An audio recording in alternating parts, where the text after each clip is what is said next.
95 ദീപാവലിക്ക് അന്ന് 5 തമിഴ് സിനിമകളാണ് പ്രധാനമായിട്ടും റിലീസ് ചെയ്തത്.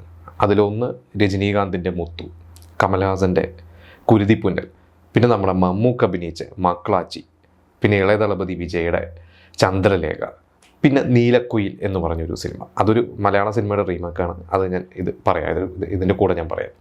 അപ്പോൾ ഈ 5 സിനിമകൾ അന്ന് നമുക്കറിയാം, താരങ്ങൾ രജനി കമൽ ഒരുമിച്ച് വരണമെന്ന് പറയുമ്പോൾ തന്നെ തമിഴ് പ്രേക്ഷകർക്ക് ഒരു ആഘോഷം തന്നെയാണ്. അപ്പോൾ ഈ മുത്തു എന്ന് പറഞ്ഞൊരു സിനിമ കണ്ടവർക്കറിയാം, നമ്മുടെ തേന്മാവിൽ കൊമ്പത്തിൻ്റെ റീമേക്കാണ്.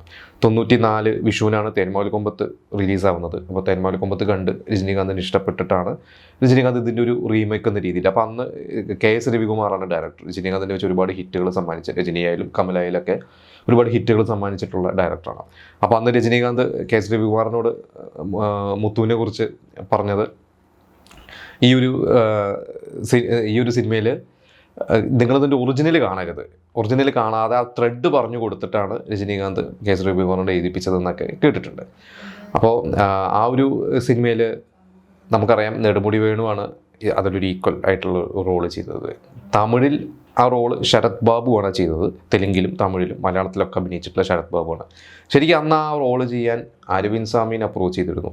പിന്നെ നമ്മുടെ മലയാളിയായ ജയറാമിനും അപ്രോച്ച് ചെയ്തു. പക്ഷെ രണ്ടുപേരും ആ റോളന്ന് റിജക്റ്റ് ചെയ്തു. അപ്പോൾ രണ്ടുപേരും ആ റോള് റിജക്റ്റ് ചെയ്യാനുള്ള കാരണം പറഞ്ഞാൽ അതിൽ രജനീകാന്തിനെ തല്ലുന്ന ഒരു സീനൊക്കെ ഉണ്ട്. അപ്പോൾ അവർക്ക് രണ്ടുപേർക്കും ഒരു മടിയാണത്.